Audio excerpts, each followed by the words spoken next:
Ok, parece que ya estamos en vivo. Muchísimas gracias a todos los que se están conectando. Muchísimas gracias por acompañarnos en esta, creo, última transmisión del Encuentro Nacional Anticorrupción. Yo soy Ricardo López Cordero, soy parte de En esta esquina. Ahora les voy a contar un poco qué hacemos, pero primero que nada quiero darle las gracias a Etos y a toda la gente que hace el Encuentro Nacional Anticorrupción por invitarnos a este evento. Eh, este es un debate sobre si el gobierno del presidente López Obrador combate o no la corrupción. Ya escuchamos entre ayer y hoy distintas visiones de lo que es la corrupción, de cuáles son las estrategias para combatirla y vamos a tratar de poner un poco en práctica hoy. Vamos a ver si la realidad corresponde al discurso. Para quienes no nos conocen, En esta esquina es un proyecto fundado y operado por tres amigos.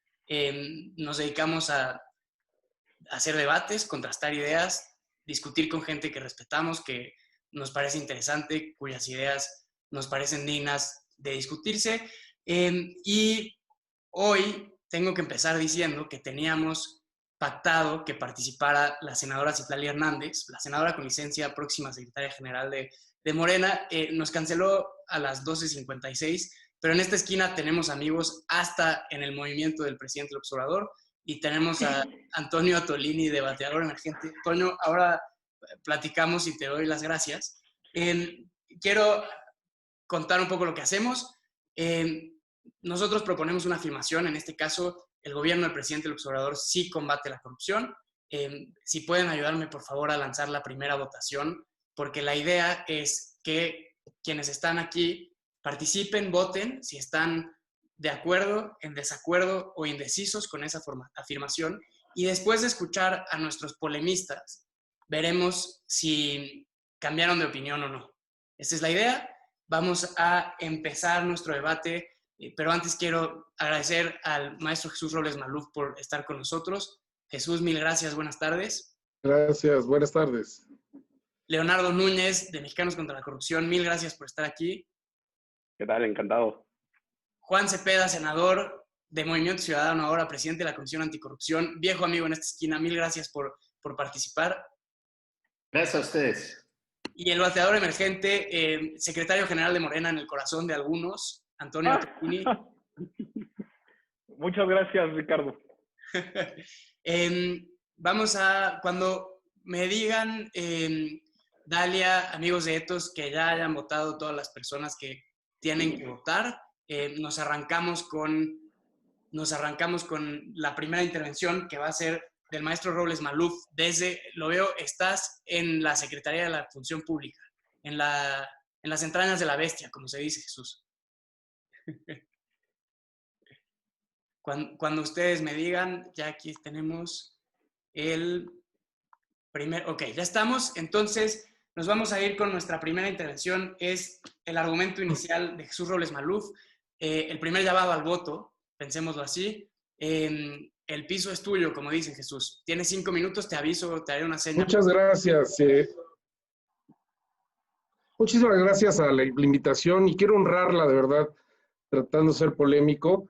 Yo creo que la pregunta está mal, la pregunta inicial está mal. Es un hecho que el presidente Andrés Manuel combate a la corrupción. La pregunta debería haber sido en qué medida lo combate. Creo que los números demuestran eso, creo que las acciones demuestran eso, y partiendo de ahí que, por supuesto, esta afirmación es debatible, por supuesto, pero sí creo que es un hecho que el presidente no solo ha implementado medidas de combate a la corrupción, podríamos discutir las medidas, y creo que ese es el punto, es decir, cómo podemos analizar si las medidas tienen un efecto trascendental o tienen un efecto, vamos a ir más a corto plazo.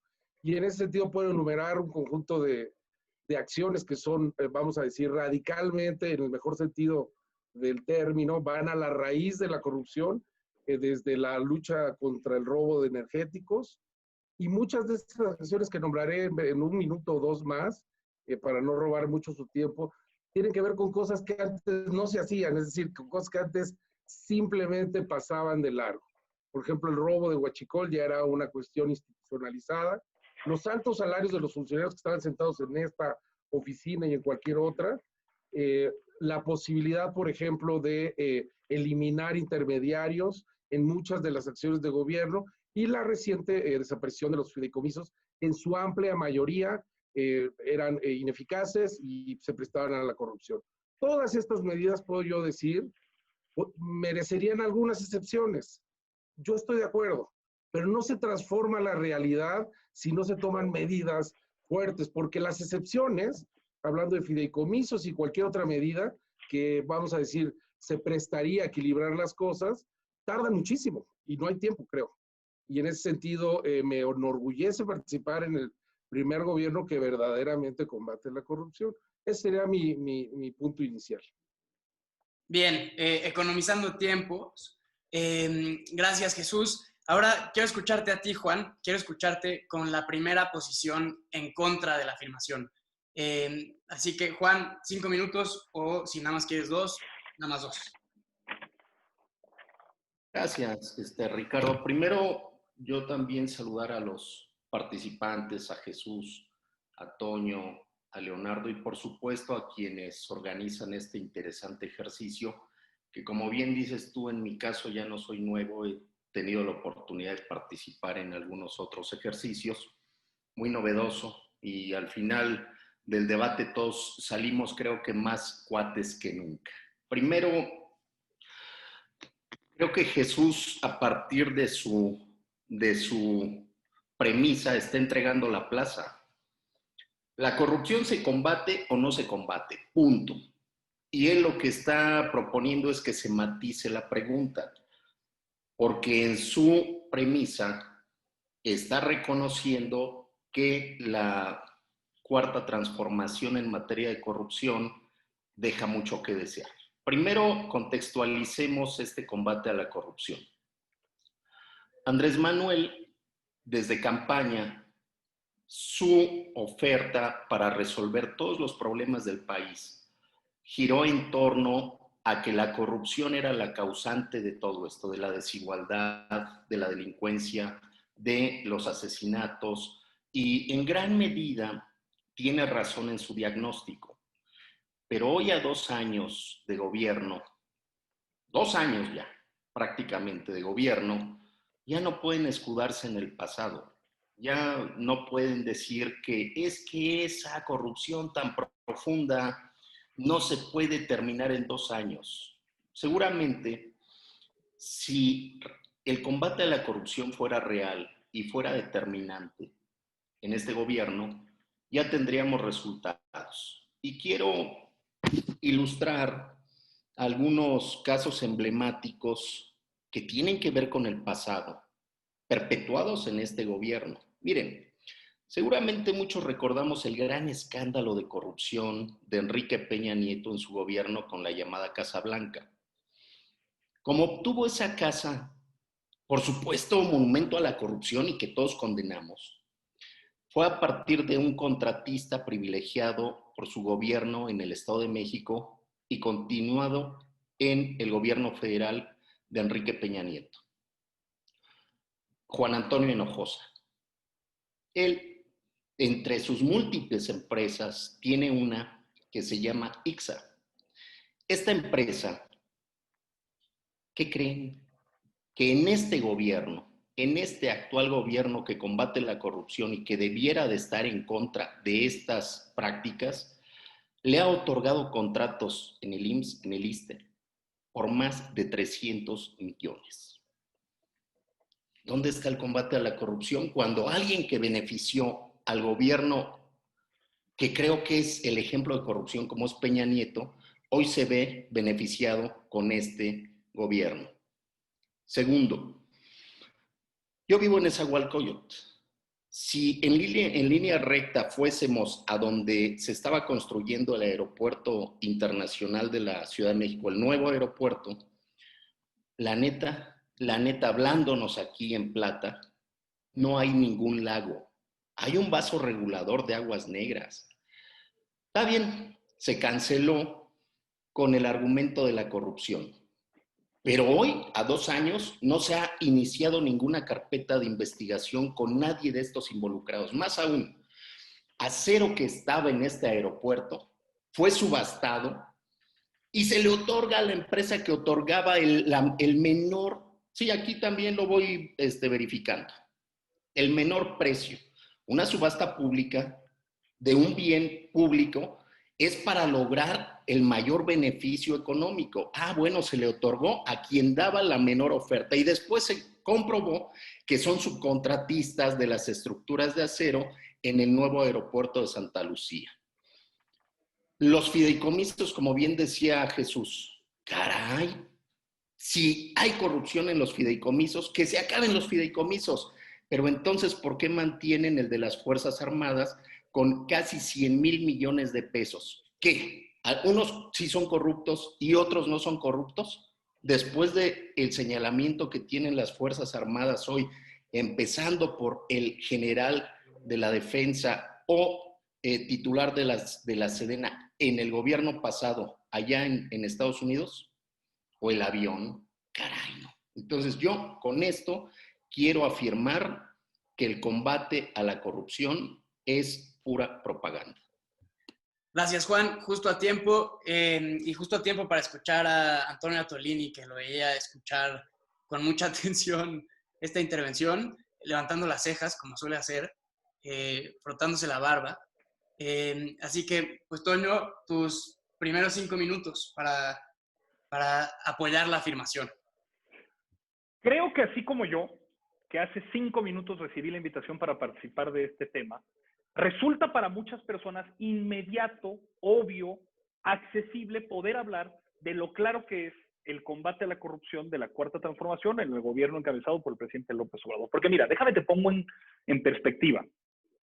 En el gobierno de Vicente Fox y en el gobierno de Felipe Calderón y en el gobierno de Enrique Peña Nieto, el instrumento internacional con el cual nosotros podemos mantener una medición objetiva y comparable en el tiempo, que además no es nacional, sino internacional, es el índice de percepción de transparencia internacional. En ese periodo de tiempo, México sistemáticamente, hago un paréntesis, ¿de qué se trata este índice? Es una encuesta que se realiza a muchísimos actores que participan dentro de la economía nacional, proveedores, empresarios, funcionarios de gobierno, y dan una percepción general sobre si sería necesario o qué tan recurrente consideran que es necesario sobornar a un funcionario de gobierno para poder acceder a un servicio, a un bien o a un servicio que por ley podrían tener acceso, pero que por el intermediario, el equilibrio de poder o simplemente el cochupo y la mordida, no pueden hacer. Sistemáticamente, desde finales del gobierno de Zedillo hasta 2018, en el índice de transparencia internacional, México empeoraba su posición. Y empeoraba a grado de que desde el tiempo del que te estoy hablando hasta 2018, caímos 65 lugares. Entonces, estamos hablando de que para 2018 México era uno de los países más corruptos del planeta. ¿Y qué significa la corrupción? Porque también hay que sacar un poco la discusión tecnicista administrativa, que es importante, pero hacemos pensar que la corrupción era simplemente la asignación de cuentas de sumas y restas dentro de una partida presupuestal oscura y oculta que nadie ubicaba dentro de un fideicomiso perdido que para algunos servía y para otros no. A ver, la corrupción es un mal que aqueja la dinámica misma de interacción de todos los organismos y agentes de una sociedad. Entonces, si México es corrupto, eran corruptos los medios de comunicación, eran corruptos las instituciones de salud, eran corruptos las instituciones educativas, eran corruptos la sociedad civil, era corrupto el ejercicio del presupuesto público. La corrupción entendida como un sistema, porque además, para combatir un sistema de corrupción, para combatir una red de corrupción, por eso necesita un sistema. Y cuando hablamos del sistema, por mucho y muy loable que sea el esfuerzo de Robles Maluf en la Secretaría de la Función Pública, no basta solamente midiendo el resultado que Robles Maluf está teniendo. Por ejemplo, que se haya eliminado la partida presupuestal de ejercicio discrecional del ramo 23 que se otorgaba a los diputados federales, con el que desde ahí se generaba todo el fenómeno de los moches. Un diputado federal llegaba a tener 20 millones de pesos para el ejercicio discrecional, en donde podía perfectamente construir una carretera, en donde facturaban a un precio mayor y de ahí se repartía entre el diputado y el oferente del servicio un dinero mejor conocido como moche, ramo 23. Que la unidad de inteligencia financiera encabezada por Santiago Nieto tenga hoy, bueno, más bien ayer anunciada, que se están congelando cuentas vinculadas al cártel Jalisco Nueva Generación en los miles, A ver, déjame te platico que la unidad de inteligencia financiera durante el sexenio de Fox y de Calderón era una oficina administrativa que no pasaba de 60 personas, que se dedicaba a agarrar lo que famosamente son conocidos como las mulas, que son personas que están moviendo más de $10,000 en el aeropuerto, y a eso se dedicaba. Y el 30%, el 50%, 30 personas, eran temas administrativos. Pero verdaderos peritos en derecho que se dedicaran a la investigación actuarial para poder seguir la ruta del dinero, no existía. Con Santiago Nieto está. Entonces tienes combate a la corrupción política, tienes combate a las estructuras financieras, tienes además una revisión que en los fideicomisos da cuenta de cómo se está construyendo a la sociedad civil de base, que ejercita derechos, que está puesta en territorio y que está realmente cambiando la vida de la gente. Ahí están los apoyos. Pero la corporativizada, esa que pedía dinero para hacer cosas que después terminaban siendo reportes que nadie leía y nadie hacía, inflados y que no transformaban la vida en realidad, también se combate. Entonces, entender la corrupción y el combate también pasa, y creo, lo más importante, por tener la capacidad de poder ser este gobierno, con el titular del Poder Ejecutivo, un hombre probo e íntegro. Se minimiza mucho, pero es bien importante que si una persona dice que va a combatir la corrupción, esta no sea corrupta, porque entonces no hay legitimidad de origen que pueda acompañar con el peso moral que eso implica ese ejercicio. Que el presidente de la República no tenga, termino con esta idea, no tenga en sus 30 años de servicio ningún indicio, por más mínimo que sea, de que en el ejercicio público de sus funciones ha ejercido de manera indebida algo, le da toda la legitimidad para poder acusar de corrupción el sistema para el que fue votado cambiar. Gracias, señora Tolini. Leonardo, te tocan tus primeros 5 minutos para hacer tu argumento inicial. Muchas gracias. Primero que nada, muy buenas tardes a todos y gracias por participar en este debate. Yo quiero empezar con una explicación de que yo voté por Andrés Manuel López Obrador en 2018, porque efectivamente su discurso fue muy potente y porque concuerdo con Antonio en que hacia atrás no hay nada que podamos extrañar, ¿no? La corrupción del sistema político mexicano era escandalosa, era indignante y obligaba a no poder votar por el PRI y que a ninguna de las otras opciones pudiera ofrecer algo que la población demandaba. Y eso se convirtió en una gran cantidad de esperanza. Nosotros, en Mexicanos contra la Corrupción y la Impunidad, levantamos una encuesta en 2019 y le preguntamos a la gente, en una de las preguntas, en los próximos 12 meses, ¿cree usted que la corrupción en el país aumentará o disminuirá? Y en 2019, 52% de las personas dijeron disminuirá la corrupción. Hay una gran cantidad de esperanza. Un año después, en 2020, levantamos la misma encuesta, hicimos la misma pregunta.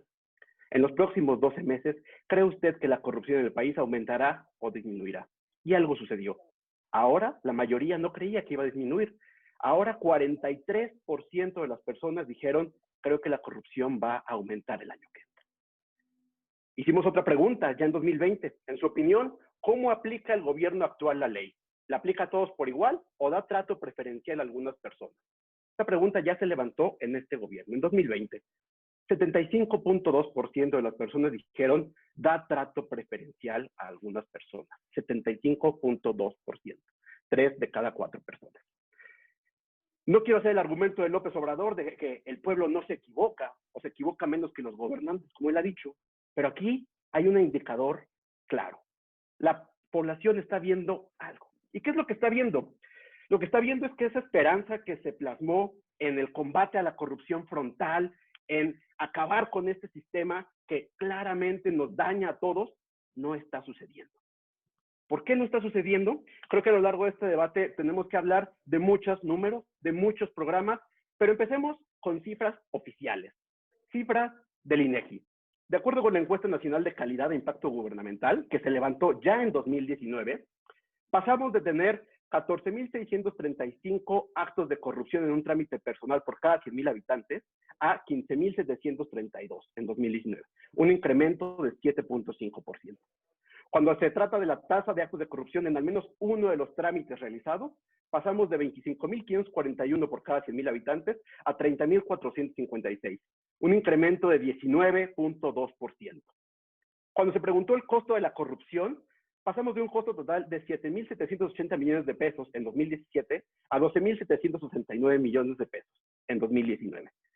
Esto quiere decir que el promedio del costo para una persona a consecuencia de la corrupción en 2017 era de 2.450 pesos. En 2019 subió a 3.822 pesos, un incremento de 56%, porque además la corrupción le pega más a los más pobres. La corrupción es un impuesto regresivo. Estos son números oficiales del INEGI, que con un mecanismo que tal vez no pueda ser desacreditado tan fácilmente, como siempre les gusta decir que las encuestas están cuchareadas y que hay que desacreditar esos números, estos son números oficiales. ¿Qué es lo que está sucediendo? Que cuando volteamos a ver el combate a la corrupción del presidente Andrés Manuel López Obrador, resulta que es un discurso de mucha pirotecnia argumentativa, donde dice, ya se acabó la corrupción, hemos transformado, y por eso el nombre de la cuarta transformación. Pero cuando vemos las acciones, resulta que hay dos tipos de combate a la corrupción. La corrupción para los enemigos y la corrupción que se solapa porque es de los cercanos.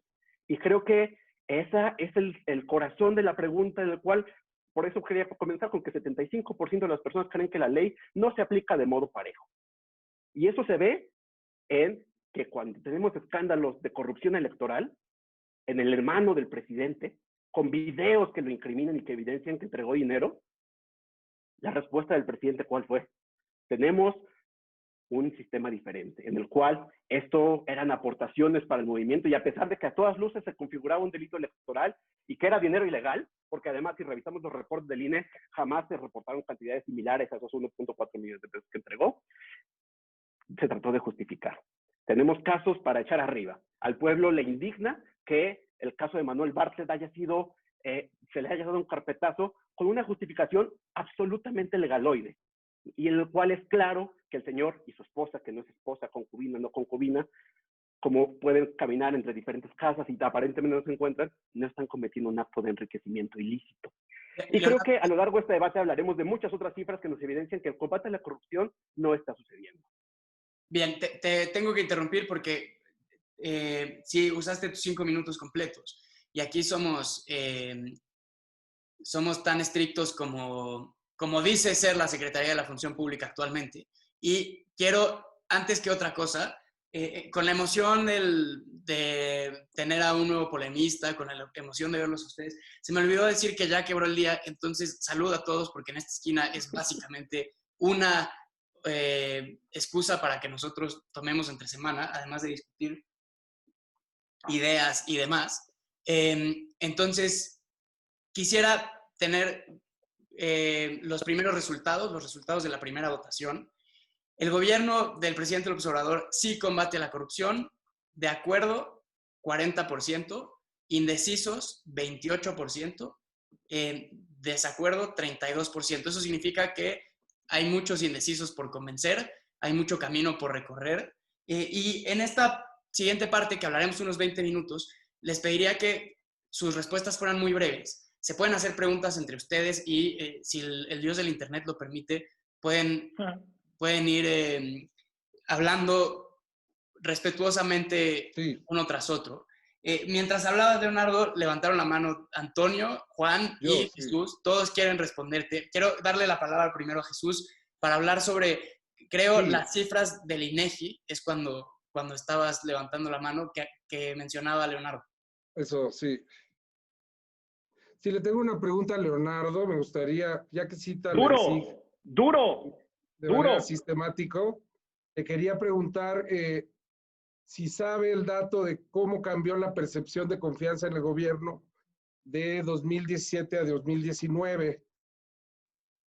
Claro, porque lo que importa es comparar el antes y el después, no nada más el dato. Claro, la cifra te la tengo aquí de memoria. 45% de la población confía en el gobierno, y ese es un número extraordinario. Y creo que eso es precisamente la parte que es más trágica. Tenemos una gran confianza. Hay que decirlo, Leonardo, que no está combatiendo la corrupción. Citas cifras muy, vamos a decir, cifra una de las citas que le conviene, pero yo, para no caer en el error que cae Leonardo, yo puedo reconocer que en algunas cosas hay problemas, sin duda. Pero antes le quería decir a Juan, yo lo considero que fue un buen gobernante. un buen gobernante que conoce el oriente. Yo nací en el oriente de la ciudad. Juan, te quiero preguntar brevemente, ¿tú sabes qué pasa con las avenidas en el oriente de la ciudad, con Calzada de Zaragoza o las avenidas ya más propiamente de Nesa? ¿Me podrías decir qué sucede cada 6 meses?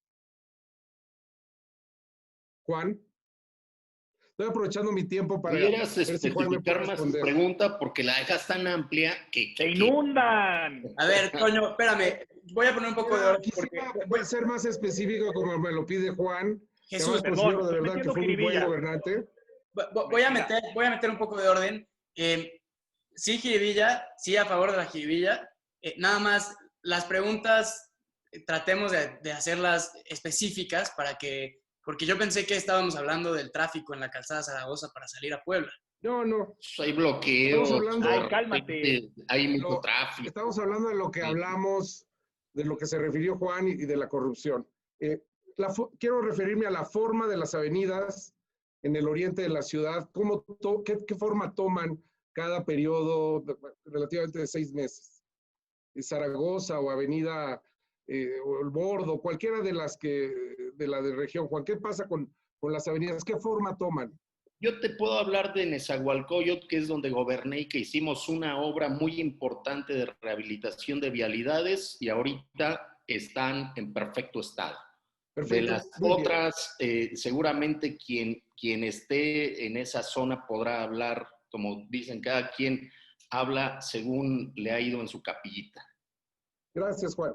Y les quiero decir solamente que en el oriente de la ciudad, todas las avenidas adoptan una forma de acordeón, porque incluyendo a Nesa, Chimalhuacán, Aragón, cualquier municipio o demarcación, en el oriente es fangoso. El suelo no permite, nunca hubiera permitido seriamente la construcción de un aeropuerto, y me parece que Juan quizá logró la solución al problema de los suelos, lo cual lo dudo, pero sin duda fue un buen gobernante.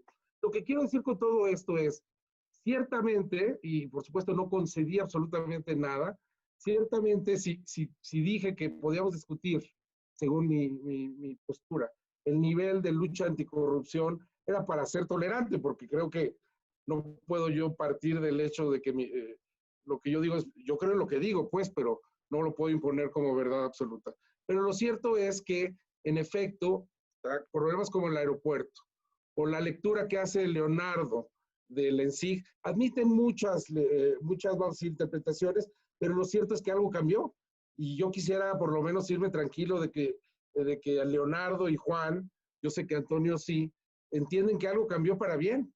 Algunas cosas ciertamente han bajado del primer año al siguiente, algunas cosas pueden haber, vamos a decir, empeorado, pero en términos globales la cosa cambió para bien, y yo quisiera irme con esa afirmación, quizá, o con algún reconocimiento, porque me parece que el debate actual puede estar en términos de blanco y negro, y eso nunca me ha gustado a mí. No, nosotros, Jesús, perdón. El presidente lo favorece, pero creo que el presidente, con respecto a por eso termino, una afirmación que me parece fundamental, cuando él dice que se acabó la corrupción, me recuerdo a mis clases de filosofía en la UAM Iztapalapa. ¿Qué esperamos de un líder? O cuando dice, esta es la cuarta transformación, todo el mundo lo critica. Esperamos de un líder que diga, bueno, mire, llego al gobierno, ojalá, igual y la hago, igual no la hago. No, esperamos de un gobernante que tenga la convicción, y ¿por qué recuerdo mis clases de filosofía? Porque Immanuel Kant decía, para tener verdaderamente objetivos morales o éticos, tenemos que ver la estrella en el firmamento que nunca vamos a llegar. Sin duda, navegando, en los tiempos, por supuesto, acá no se pensaba en volar, pero navegando, no vamos a llegar nunca a la estrella polar, pero teniendo la estrella polar arriba, nos vamos a orientar. Y eso creo que debemos reconocerlo. Dame un segundo, Antonio, porque quiero preguntarle rápidamente, Claro que sí. Leonardo, ¿es el presidente López Obrador la estrella que debemos seguir los mexicanos para combatir la corrupción? Es pregunta, Juan, Leonardo, Toño, ahorita voy contigo. Gracias. No, por supuesto que no. Yo creo que el tema de idealizar a una persona, un personaje, no le hace para nada bien a la democracia de nuestro país y mucho menos a una república. Miren, eh, ahorita que estaba escuchando a nuestro querido Toño, pues yo tengo otros datos, ¿no? Transparencia Internacional en su estudio de Sporting Corruption, que es el estudio de los miembros de la OCDE, dice que nuestro país tiene poco o nulo resultados en materia de transparencia y combate a la corrupción. Esto está también fundamentado en los datos que tenemos nosotros en Compranet. Fíjense, así como una subasta pública busca lograr la mejor oferta para el Estado mexicano cuando se subasta un bien público, en las licitaciones públicas se busca la mejor oferta en calidad, en tiempo y en ahorro de dinero público. 77.2 de los contratos, de más de 50,000 contratos por parte de la Administración Pública Federal en este año, han sido entregados por vía de adjudicación directa. Quiero hacer una pregunta. Cuando se genera una adjudicación directa, hay excepciones, pero hoy es la regla. Quienes hemos estado al frente, yo sí, como ya lo decía Jesús, al frente de un gobierno, sabemos que hay una ley que nos obliga a licitar y ahí en esa misma ley nos da ciertas excepciones cuando es una emergencia, cuando es una empresa que es la única que se dedica a esta actividad económica, etcétera. Pero hoy es la regla. ¿Qué es lo que se presume aquí? Y qué bueno que Jesús esté en la Secretaría de la Función Pública para que pudiera definir eso. Cuando tú adjudicas de manera directa un contrato, una compra, estás cancelando la posibilidad de que el gobierno ahorre dinero en las mejores condiciones de entregas, de tiempo, de calidad, etcétera. Pero esto es sintomático en un gobierno que se dice combate a la corrupción. Y hay casos terribles, como el asunto de Dos Bocas, allá en Tabasco, en la refinería que está construyendo, donde hay imputaciones, hay señalamientos, que a una persona cercana a la Secretaría de Energía se le adjudica un contrato por miles de millones de pesos, momentos antes de que empezara la construcción. Digo, esos son señalamientos que se tienen que ventilar y que de ninguna manera hablan bien de un presidente que su bandera ha sido la corrupción. Gracias, Juan. Quiero escucharte, Leonardo, y luego quiero hacerle un par de preguntas a Jesús y a Antonio. Traten, por favor, de hacer breves sus intervenciones y no regresar a puntos que hemos tocado hace 10 minutos. No importa, México, Ricardo. México es mucho país para caber en una sola persona, y el combate a la corrupción es un fenómeno tan profundo y tan arraigado sistemáticamente en la sociedad mexicana que precisamente necesita que toda la sociedad participe, que se atienda de manera sistemática. Una persona no puede combatir la corrupción, tiene que hacerse de manera sistemática. Y aquí es donde llama la atención que el combate a la corrupción, supuestamente el presidente López Obrador, se da sin instituciones. Y se da sin instituciones por algo muy claro. El Sistema Nacional Anticorrupción, que es una serie de reformas que se crearon durante el año pasado para tratar de combatir sistémicamente a la corrupción mediante la colaboración con diferentes instituciones, hoy está inoperante. Hoy es inoperante porque no se ha acabado de establecer. Nunca pudo funcionar. ¿Por qué? Porque, para empezar, había un nuevo título 10º del Código Penal sobre delitos de hechos de corrupción que se publicó en julio de 2016. Pero por una triquiñuela en los transitorios jamás entró en vigor porque el fiscal anticorrupción de la Fiscalía no se nombró con el procedimiento que el Senado requería. El Tribunal Federal de Justicia Administrativa, desde 2017, no tiene a los 18 magistrados anticorrupción que señala la ley, por lo que la sala especializada está trabajando a medias. Y las otras instituciones que forman parte del comité, como el INAI, por ejemplo, un día sí y el otro también, son atacadas por el presidente, y no solamente son atacadas en el discurso. El INAI hoy tiene 20% menos recursos que en 2018. Tiene 234 millones de pesos menos. Y entonces se dice, esas instituciones que combatieron la corrupción jamás sirvieron. Pues no sirvieron porque el gobierno anterior nunca las quiso echar a andar y porque este gobierno tampoco las quiere echar a andar. Creemos que solamente con la función pública, dando cifras sobre cantidades y sobre acciones que supuestamente ya transformaron la realidad, están combatiendo a la corrupción. Lo que tenemos es que las instituciones que diseñamos no están operando de manera integral y entonces todo depende de la voluntad de una persona. Y yo quiero regresar a mi punto original. Lo más preocupante es que la voluntad de esa persona se va a combatir la corrupción del quien yo diga. Y si es una persona cercana a mí, no va a pasar nada. Si es una persona de mi equipo político, no va a pasar nada. Y eso no es combatir la corrupción. Si se da un trato desigual a las personas, repetimos solamente esta máxima juarista de que para los amigos, justicia y gracia. Para los demás, la ley a secas. Y eso no es combate a la corrupción. Eso es amiguismo. Ahora, de color guinda, de color morena.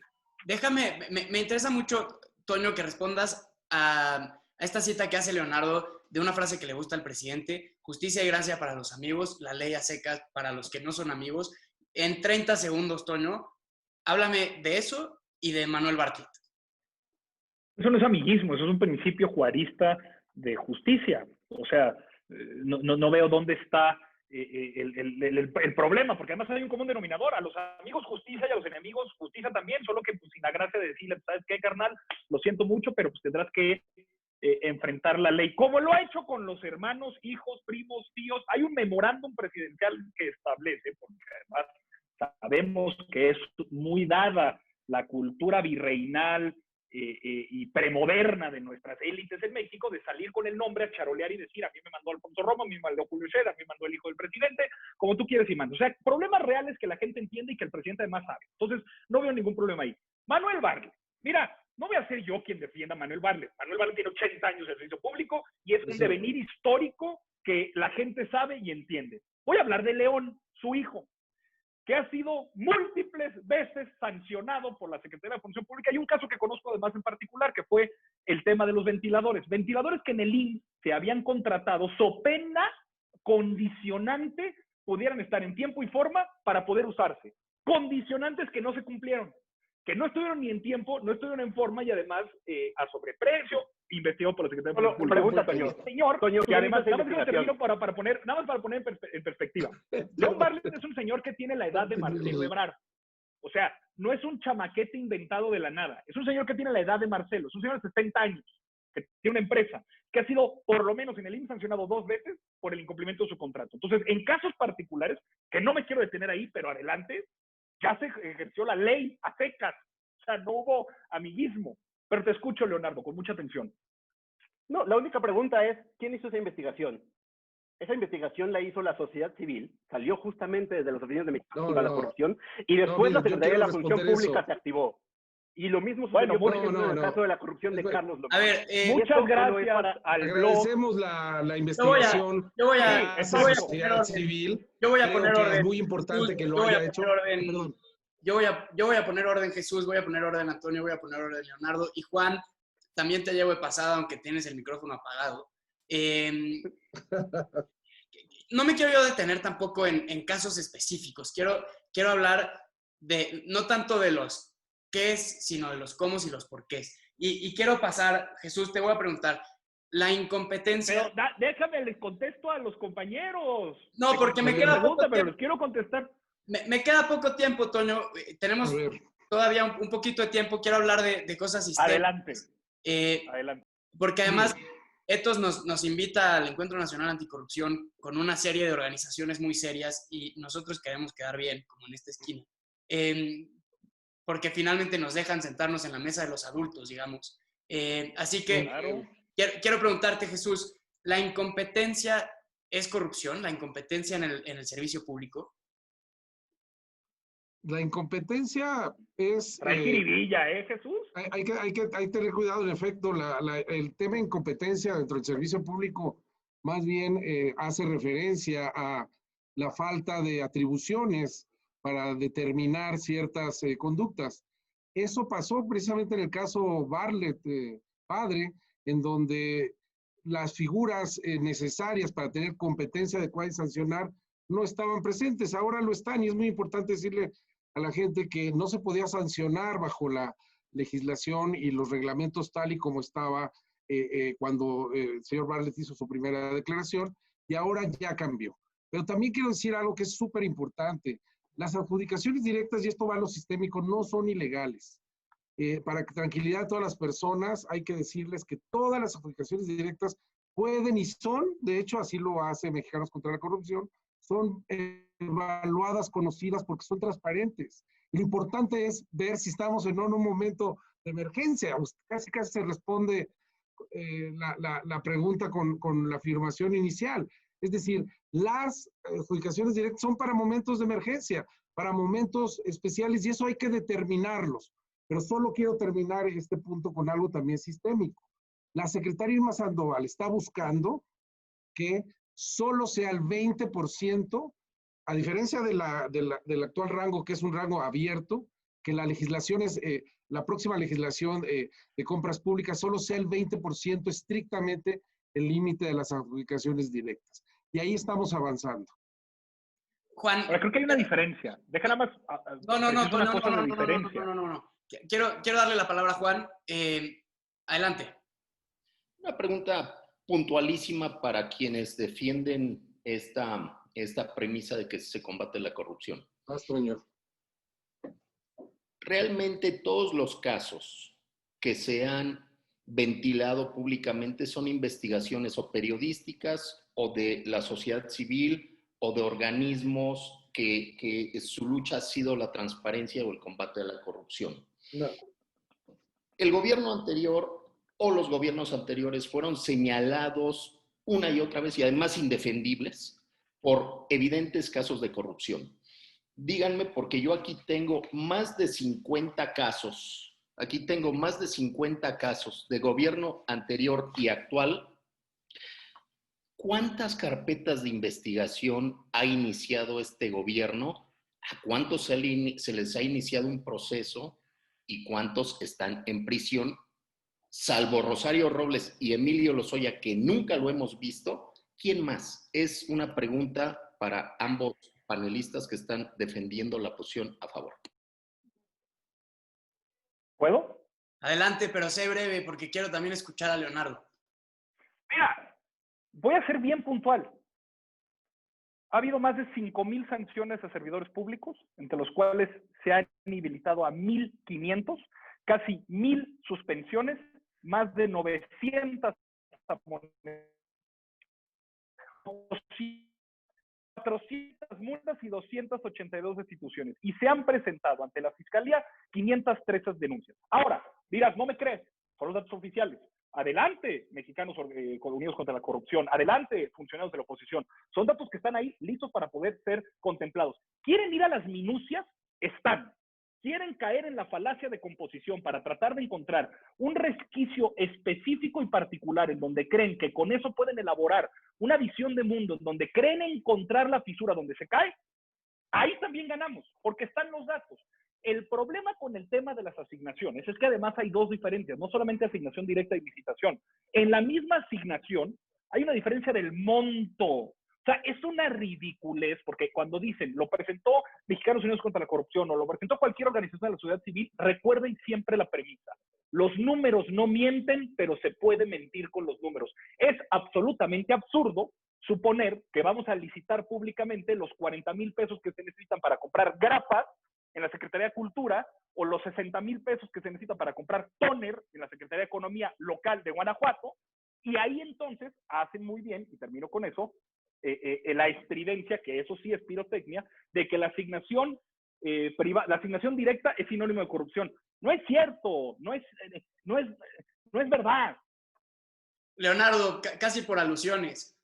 Sí, creo que, a ver, resulta interesante porque los números de Mexicanos contra la Corrupción sobre las adjudicaciones directas los hago yo. Yo me encargo de esa área de investigación y creo que hay mucho que decir. Lo primero es, me llama la atención que nuestro integrante de la función pública nos dice las adjudicaciones directas son para emergencia y como este año es de emergencia, por eso hay tantas adjudicaciones directas, ¿no? Hoy, en 2020, 79.3% de los contratos se han dado por vía de la adjudicación directa, pero esto no tiene que ver con la pandemia, porque el año pasado, por ejemplo, se entregaron 78.1% de los contratos por vía de la adjudicación directa.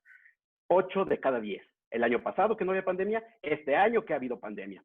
Cuando se trata de los montos, claramente estamos ante una proporción diferente, en los cuales son exactamente las mismas cantidades. Por licitación pública hasta este momento se han dado 145,000 millones de pesos, por adjudicación directa se han dado 129,000 millones de pesos, cifras muy similares. Pero el problema no es solamente ese, el problema es que la adjudicación directa en sí misma es el mecanismo más riesgoso, porque cuando no tiene los controles adecuados y cuando se encuentra viciado, abre la puerta a la corrupción. La abrió en el pasado porque así se configuró la estafa maestra, y la abre en el presente porque lo seguimos viendo estas consecuencias negativas.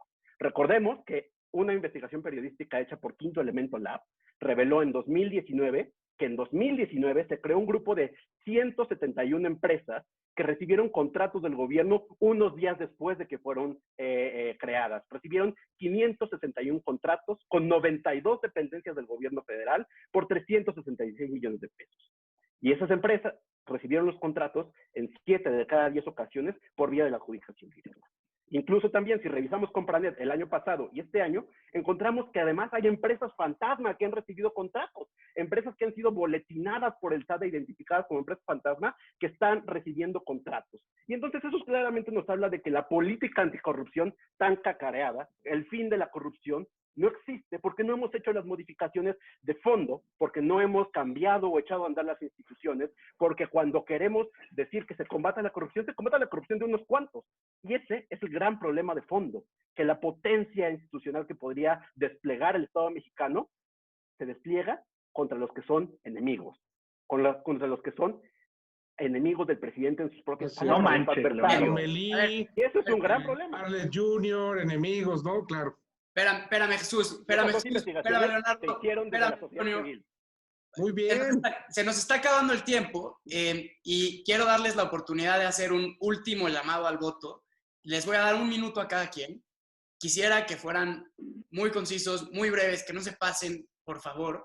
Y voy a empezar en el orden inverso en el que comenzamos. Entonces, Leonardo, te voy a dar 1 minuto, por favor, para que hagas una conclusión, un último llamado a convencer a los indecisos. El gobierno del presidente López Obrador sí combate la corrupción, tú estás en contra, adelante, 1 minuto. Creo que voy a cerrar como empecé, ¿no? El presidente López Obrador repite una y otra vez con certeza que el pueblo no es tonto. Y efectivamente el pueblo no es tonto. Si revisamos la última encuesta que se levantó en Reforma, por ejemplo, para preguntar cuál es tu opinión acerca de la manera como el presidente está tratando el combate a la corrupción, 41% de la gente cree que lo está haciendo mal. Tenemos los mismos resultados para otras políticas, como el combate a la pobreza, seguridad, economía, combate al crimen organizado, pero esos otros fracasos del gobierno, esas otras traiciones a las otras banderas de izquierda que prometió defender, eso es objeto de otro debate. Hoy solo estamos sobre la corrupción. Y creo que lo que hemos visto es que a lo largo de este debate no se han presentado cifras, no se han presentado reformas estructurales que nos permitan decir que la corrupción efectivamente se está combatiendo, no importa quién la esté cometiendo. Y eso es muy peligroso, porque el combate a la corrupción no puede ser una cuestión de amigos, de compadres, y por más que el presidente repita una y otra vez que él no le va a perdonar la corrupción a nadie, lo que estamos viendo con los resultados y lo que está viendo la gente es algo muy diferente. Y creo que el juicio no está en mí, está en las evidencias que están ahí, y la gente tendrá que evaluar si el presidente efectivamente está combatiendo la corrupción o no. Yo creo que no lo está haciendo. Antonio Atolini, 1 minuto. Es inconcebible suponer, repito, la falacia de composición. Agarro un reporte que responde a los principios o métricas que me convienen. Juan citó a la OCDE, Leonardo está citando una serie de encuestas propias y extrañas, y sobre esa construye una visión de mundo que es insostenible. Miren, el dato que decía al principio es bien revelador. Repito, dato. Índice de Transparencia Internacional, percepción sobre corrupción, no la de la OCDE, que por cierto ha elogiado el método de compra consolidada, no solamente la OCDE, sino también la OPS de Naciones Unidas, en donde se establece como método es más eficiente que lo que se da antes. Por primera vez en 20 años, México subió 8 lugares, es decir, estamos mejor que en los últimos 20 en el Índice Internacional de Percepción sobre Corrupción. Esa percepción sistémica, estructural, en donde la gente puede suponer que las expectativas para poder lograr un bien o servicio ya no media una relación económica o de poder, de 2018 a hoy hicimos lo que en los últimos 20 años no. Bien, bien. Gracias, Toño. Ya. Senador Juan Cepeda, presidente de la Comisión Anticorrupción, un minutito. Yo creo que un gobierno que llegó con tal legitimidad democrática y que su principal lucha es el combate a la corrupción, debiera de fortalecer estos mecanismos de transparencia y rendición de cuentas. A mí me parece que sí hay un déficit en el combate a la corrupción. Aquí en el Senado mismo lo estamos viviendo, no hay voluntad para que se pueda terminar de fortalecer el Sistema Nacional Anticorrupción. Hoy solamente esta cifra, y ya no se la pude rebatir dentro del debate a mi querido Toño, sí hay un número importante de sancionados, pero son porque presentaron su declaración patrimonial a destiempo o sanciones menores. Eso tú lo sabes, mi querido Toño, que además tengo los datos, pero los grandes casos de corrupción de este gobierno, donde hay imputaciones directas, ahí sí hay un rasero distinto, incluso ni a los corruptos de los gobiernos anteriores. Por eso sostengo que no hay un combate a la corrupción decidido y claro en este gobierno. Jesús Robles Maluf, desde la Secretaría de la Función Pública, un minuto, por favor. Gracias, y la verdad que estos encuentros nos sirven siempre para tomar nota en un camino que vamos avanzando. Sin duda, si los datos los dijimos, pero también si queremos cosas más concretas, hay más de 382 contratistas sancionados por cosas serias. Hay casos muy cercanos al presidente, como el caso Lomelí. No es como se está presentando aquí. Lo importante, creo yo, que además hay ofertas e innovaciones. En mi área, concretamente, aquí con la doctora Irma Sandoval, creamos una plataforma de whistleblowers que no existía, y así hemos creado también un padrón de integridad empresarial y hemos cambiado la Contraloría Social. Yo estoy de acuerdo. Qué bueno que exista Mexicanos contra la Corrupción y qué bueno que la crítica desde el Senado sea, porque nos va a ayudar a mejorar muchísimo en algo que estamos haciendo, creo, en el camino correcto. Gracias.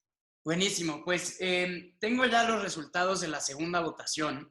Estoy muy contento, la verdad, de haber compartido esta hora con ustedes, porque lo que hacemos en esta esquina, Juan lo decía bien al principio, cuando Juan vino a uno de nuestros debates hace mucho tiempo, cuando todavía nos podíamos sentar juntos y brindar y abrazarnos y demás, acabaron los 4 panelistas siendo cuatísimos y siempre pasa. Nosotros nos gusta buscar los grises, nos gusta buscar las perspectivas, estamos aquí para defender la civilidad en el discurso, para defender los matices, en fin. Así que me dio mucho gusto haber compartido esta hora con ustedes.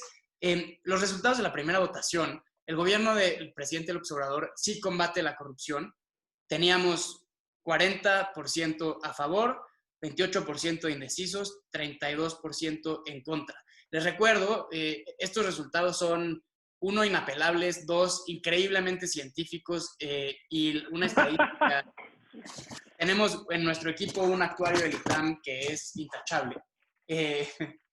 Y en la segunda votación, los indecisos pasaron de 28% a 5%, es decir, todos fueron muy elocuentes. A favor pasó de 40% a 21% y en contra de 32 a 74%. ¡Ay, no! ¡Mal! No, el pueblo no se equivoca. El pueblo no se equivoca. Les quiero dar... El pueblo es sabio. Les quiero dar las gracias a todos. Les quiero dar las gracias las actas por invitarnos al Encuentro Nacional Anticorrupción.